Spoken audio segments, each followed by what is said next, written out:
आधी रात को रजत जब अपने कमरे से दबे पांव निकलता है और धीरे धीरे बढ़ते हुए एक कमरे की ओर जाता है, जिस कमरे में इस वक्त उसकी गर्लफ्रेंड सो रही होती है। और उस कमरे के करीब जाने के बाद जब वो धीरे से उस कमरे का दरवाज़ा खोलता है तो उसकी आंखें फटी की फटी रह जाती है, क्योंकि रजत जो था अपने कमरे से निकला था अपनी गर्लफ्रेंड के पास जाने के लिए, बची हुई रात उसके साथ रंगीन करने के लिए।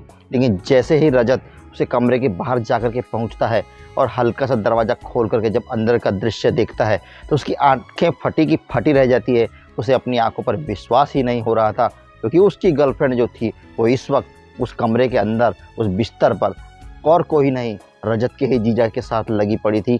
रजत का ही जो जीजा था उसकी गर्लफ्रेंड के साथ उस वक्त उस कमरे में जो था संबंध बना रहा होता है। और यह देखने के बाद रजत जो होता है वो अपने आपे से बाहर हो जाता है। और उसके बाद उस कमरे में ऐसा कुछ कोहराम होता है कि उस कमरे में एक खून हो जाता है दोस्तों। और वो खून किसका होता है और किसके हाथों होता है, ये घटनाक्रम शुरू कहाँ से हुआ था, क्यों हुआ था, कैसे ये जीजा, साला और साले की गर्लफ्रेंड एक ही छत के नीचे आए थे और आखिर इसका अंजाम क्या होता है, बताऊंगा पूरी घटना विस्तार से। वीडियो में अंत तक जरूर बने रहिएगा दोस्तों।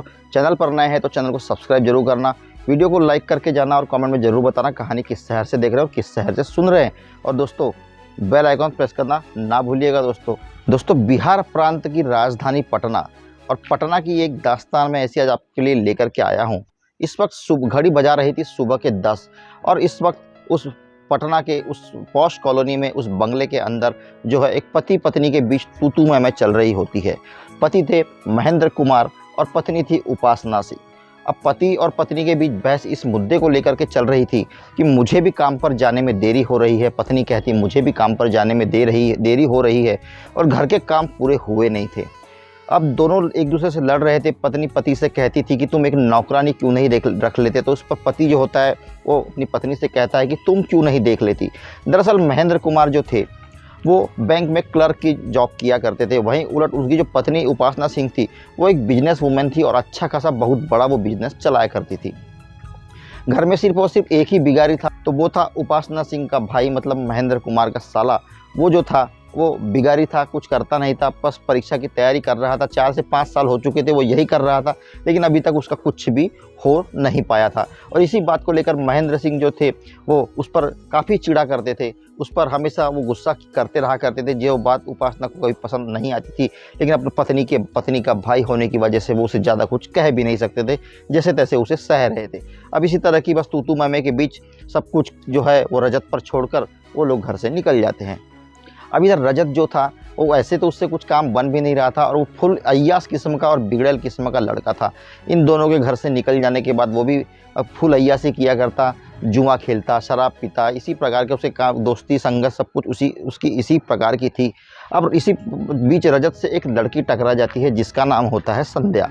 अब संध्या जो थी, संध्या कहीं पर किराए से रह करके वो भी कहीं जॉब कर रही होती है, लेकिन संध्या का भी कुछ ठौर ठिकाना समझ में नहीं आ रहा होता है। संध्या कहाँ से थी, क्या करती थी, इस बारे में रजत को कुछ भी जानकारी नहीं थी। लेकिन संध्या जहाँ किराए से रहा करती थी, जब संध्या की और रजत की मुलाकात हुए 2 से 3 महीना हो जाता है और दोनों की नज़दीकियाँ बढ़ जाती है और दोनों के प्रेम संबंध स्थापित हो जाते हैं।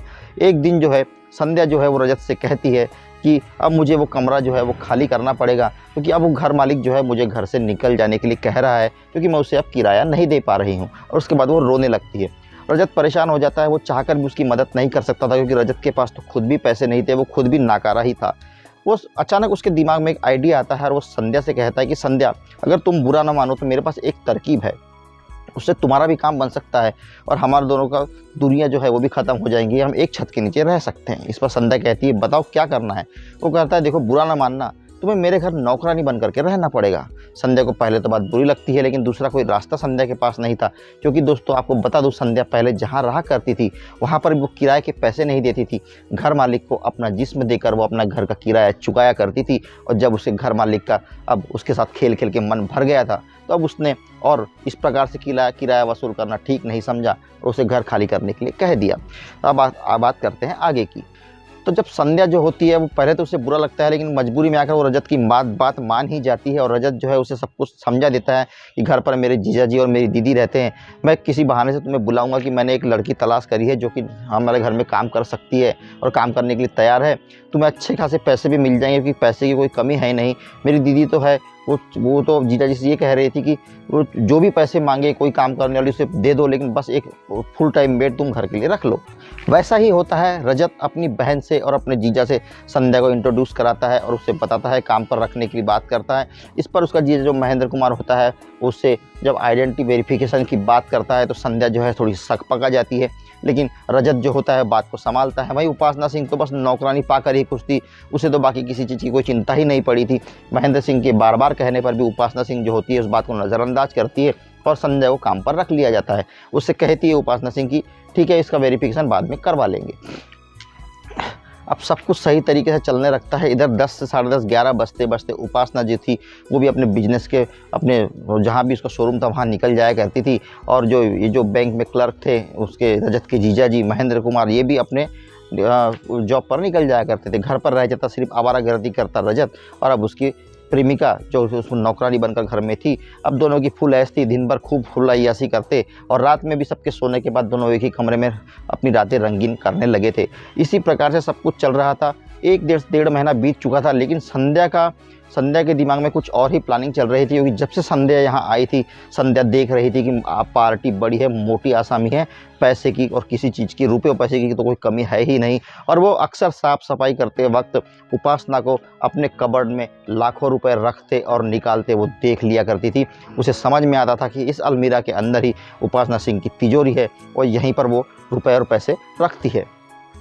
अब वो अपना गेम खेलना शुरू करती है और रजत को अपनी बातों में कुछ इस कदर फंसाती है कि रजत जो होता है वो भी उसके प्लान में शामिल हो जाता है। वो रजत से कहती है कि अगर हम तुम्हारी दीदी के अलमीरा के सारे रुपए लेकर अगर यहाँ से उड़े तो तुम और मैं ऐश की ज़िंदगी जी सकते हैं। रजत जो है उसकी बातों में आ जाता है और उसके बाद जो सेकंड की वो तलाश करते हैं, लेकिन दूसरी चाबी उन्हें कहीं मिलती नहीं। और एक दोपहर रजत जब उस अलमीरा को खोलने की कोशिश कर रहा होता है तभी अचानक महेंद्र कुमार न जाने कैसे घर पर आ जाते हैं और रजत को वो काम करते हुए देख लेते हैं, और उसके बाद उनका गुस्सा जो है आसमान में चला जाता है और उसके बाद वो रजत की जम करके पिटाई कर देते हैं। लेकिन रजत जो है वो उनसे रोने लगता है, गिड़गिड़ाने लगता है, हाथ पैर जोड़ करके माफ़ी मांगने लगता है कि कुछ भी हो जाए मुझे माफ़ कर दो जिया जी, लेकिन ये बात दीदी को बिल्कुल मत बताना। अब इसके बाद महेंद्र सिंह भी जो होते हैं समझदारी लेते हैं, कहते चलो ठीक है नहीं बताऊंगा तुम्हारी दीदी को, लेकिन आइंदा ये गलती ना होने पाए। रजत ने खूब पिटाई खाई थी, लेकिन उसने कहीं भी संध्या का नाम नहीं आने दिया था। और उसके बाद अब ये मामला धीरे से इसी प्रकार से आगे बढ़ता है। महेंद्र सिंह की एक आदत थी कि वो रोज़ रात को बैठ करके अकेले शराब पिया करते थे, और उनकी इस आदत से जो उनकी पत्नी उपासना से थी वो भी काफ़ी परेशान रहा करती थी। वो रोज़ उन्हें चिल्लाती थी और खिसिया कर आखिर कमरे में सोने चली जाया करती थी, और देर रात तक महेंद्र सिंह जो थे वो बैठ करके शराब पिया करते थे। संध्या को अब गेम अपना फ्लॉप होता नज़र आ रहा था, क्योंकि रजत से कुछ काम बनने वाला है नहीं, ये अब संध्या समझ चुकी थी। इसलिए उसने अब नज़र गड़ानी शुरू कर दी थी रजत के जीजा महेंद्र सिंह पर, क्योंकि महेंद्र सिंह की भी नज़रों को उसने पहचान लिया था, क्योंकि महेंद्र सिंह भी आते जाते संध्या को जो है भूखे कुत्ते की तरह खा जाने वाली नज़रों से लार टपकाता हुआ देखता था। एक औरत पहचान जाती है दोस्तों कि कोई मर्द उसे किन निगाहों से देख रहा है, और होता भी वही है। उसके बाद जब रात को महेंद्र सिंह अकेला बैठ करके शराब पी रहा होता है तो एक रात जो संध्या होती है अलग अलग 2-3 प्रकार के चकना वो तैयार करती है और लेकर के महेंद्र सिंह के सामने जाती है, एकदम सज सवर के तैयार होकर के, और इस प्रकार से कुछ तैयार होकर के वो जाती है कि उसके जिस्म की नुमाइश अच्छी तरीके से हो सके और अच्छी तरीके से दर्शन जो है महेंद्र सिंह कर सके। और इस हल में, इस हुलिये में जब वो वहाँ जाकर के पहुँचती है और उसके टेबल पर जब चखना रखने के लिए झुकती है और महेंद्र सिंह जब चीज़ों के दर्शन करता है तो उसकी आंखें फटी की फटी रह जाती है। वो खा जाने वाली नज़रों से वो संध्या को देखने लगता है, क्योंकि वो ऑलरेडी नशे में तो था ही। वो संध्या जब उससे कहती है कि लाइए आपके लिए एक पैक मैं बना देती हूँ, तो संध्या जब पैक बनाकर उसे देने लगती है तो संध्या का हाथ पकड़ लेता है और कुछ देर ऐसे ही हाथ को पकड़ा रहता है। तब संध्या उससे कहती है कि बाबू सिर्फ हाथ ही पकड़ेंगे क्या, बस इतना इशारा काफ़ी था। उसके बाद जो महेंद्र सिंह होता है वो खड़ा होता है और संध्या को लेकर के उसके रूम में चला जाता है, और उसके रूम में जाने के बाद वो और संध्या जो है वो शारीरिक संबंध बनाने लगते हैं। महेंद्र सिंह तो नशे में था, लेकिन संध्या पूरे होश में थी। वो उसका वीडियो भी शूट कर लेती है और उसके साथ जम करके वो उसके साथ संबंध स्थापित करती है।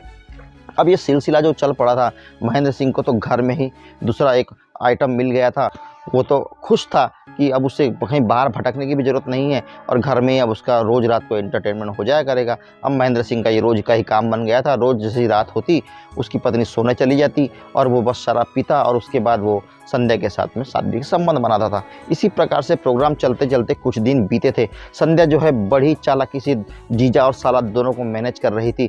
रजत को वो दिन में ही इतना सब कुछ दे दिया करती थी कि शाम होते होते रजत जो है वो अब उसके बाद कुछ उसके साथ कुछ संबंध बनाने के कुछ करने के काबिल नहीं रह जाता था, जिससे कि रजत उसको रात को परेशान न कर सके, ताकि रात को महेंद्र सिंह के लिए रास्ता पूरी तरीके से साफ रहे और संध्या की चोरी पकड़ी न जाए। इसी प्रकार से कुछ दिन काम बराबर चलता रहता है, लेकिन होता है ना कि भांडा कभी ना कभी तो फूटता है। बस वही होता है इनके साथ भी। अब संध्या ने महेंद्र सिंह को अपने जाल में कुछ इस कदर से फांस लिया था कि महेंद्र सिंह उसका पूरा दीवाना हो चुका था। उसके लिए वो अपनी पत्नी को भी छोड़ने को तैयार था और संध्या जो है वो महेंद्र सिंह को भड़काने लगी थी कि सब कुछ अपने कब्जे में कर लीजिए और उसके बाद अपनी पत्नी को रास्ते से हटा दीजिए और उसके बाद तुम और हम एक हो जाएंगे, हम दोनों शादी कर लेंगे और खुशी खुशी अपनी लाइफ अच्छी तरीके से जिएंगे। और उससे वो जानकारी भी निकलवा लेती है कि उस अलमारी की सेकंड की कहाँ पर रहती है। वो बता भी देता है कि मेरे बैग में है। उसके बाद जो संध्या जो है वो कई बार वहाँ से पैसे भी चुरा लिया करती थी और इस बात का शक जो है उपासना को होने लगा था, लेकिन उपासना पकड़ नहीं पा रही थी कि ये काम करता है तो करता कौन है। अब कुछ दिनों के बाद ऐसा होता है कि उपासना को बिजनेस मीटिंग के लिए आउट ऑफ सिटी जाना पड़ता है और जब वो उस दिन अपने घर से निकल करके गई थी तो उस रात जो उस घर में होता है वो हर रोज़ की तरह आज तो उपासना भी नहीं थी, तो महेंद्र सिंह और भी पूरे फॉर्म में था और नशा करने के बाद जब वो जाकर के शारीरिक संबंध बना रहा होता है संध्या के साथ, तभी रजत जो होता है उसका भी आज मूड पलटता है और उठ करके दबे पाँव संध्या के कमरे की ओर जाने लगता है। लेकिन जैसे ही कमरा धीरे से खोलता है तो अंदर का नज़ारा देखकर उसकी आंखें फटी की फटी रह जाती है। वो गुस्से से आग बबूला हो जाता है और चीखने चिल्लाने लगता है। संध्या को भी गालियाँ देने लगता है और अपने जीजा को भी वो गालियाँ देने लगता है।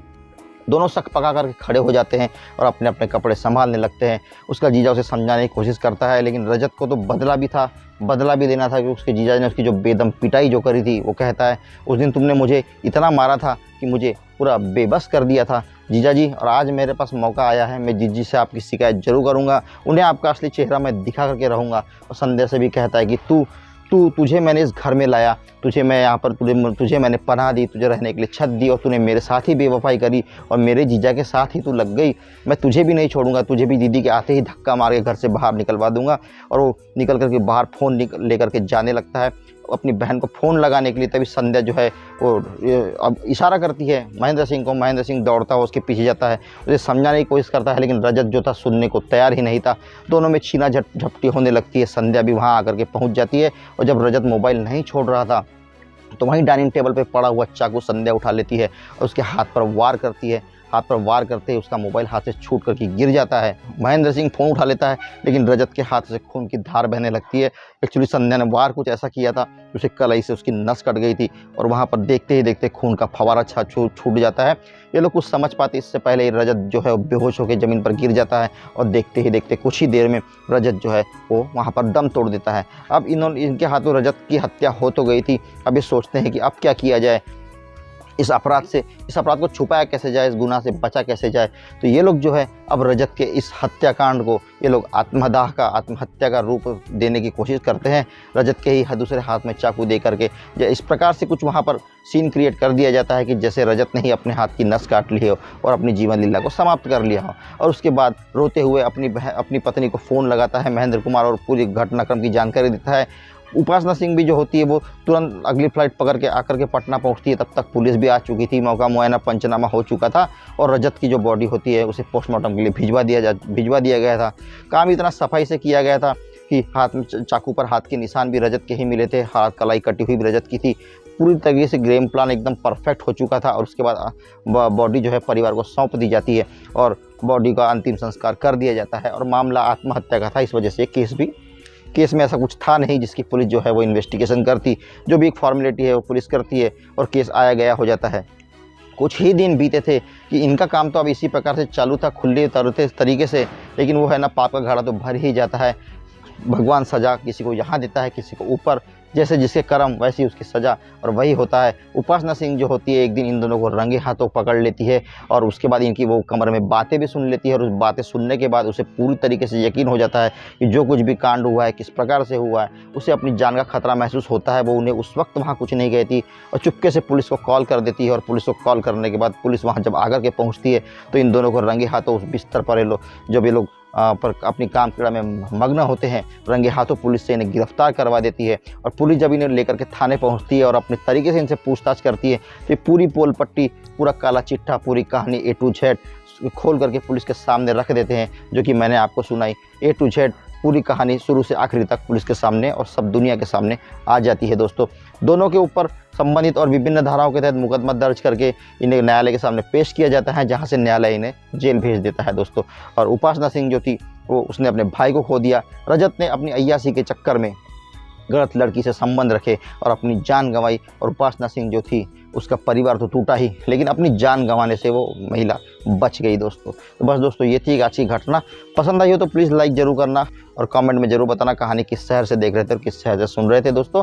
सजग रहिए, सावधान रहिए, अपना और अपनों का बहुत ध्यान रखिए, क्योंकि सावधानी ही सुरक्षा होती है दोस्तों। मिलते हैं कल एक नए वीडियो में नई घटना लेकर के।